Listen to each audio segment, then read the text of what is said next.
Well, of course, the thinking arrives at the condo construction boom in Toronto and how it's changing the feel of the downtown core, and a lot of people saying it's becoming a vertical city, you know. And well, I am when I see these happening and I see how the streets are changing, and that it's absolutely remarkable. But I'm thinking, like, how does that produce a positive legacy? You know, the legacy, of course, being for the future. You know, how can it be so that you could say, you know, I really enjoy living here?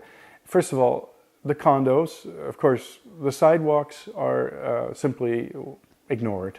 A lot of these buildings just simply have their cladding just come right to the concrete of the sidewalk, and nothing is given back to the sidewalk. You know, it's just, it's very mean, and it's not a civic gesture. No one actually, in other words, the public is not gifted by these buildings at all.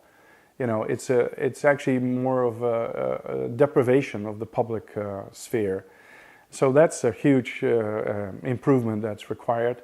And then there's this whole thing about, you know, the aspect of verticality, which kind of, well, you know, Toronto always wanted to be a bit like New York, but then you say, well, you know, really, that's not really what New York is. You know, New York is more about sort of 8-story buildings, 8-story buildings, but not all these high rises. It's more like Vancouver, because after a certain point, it does not improve the quality of living up or in the clouds.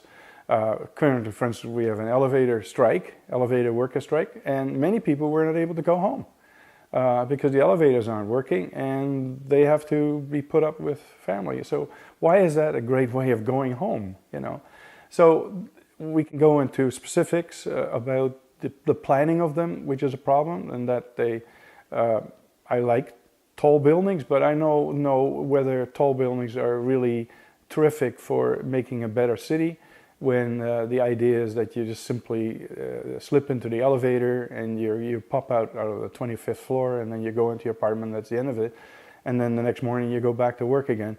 I don't think that's contributing. I think the idea of New York, for sure, but of European cities where there's greater attention paid to how a street can be made into a strong part of a neighborhood sense.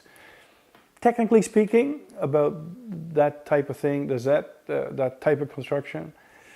No, and I'm not the first one to say that, you know, buildings that are primarily glass is not a step in the future when these buildings have very minimal insulation.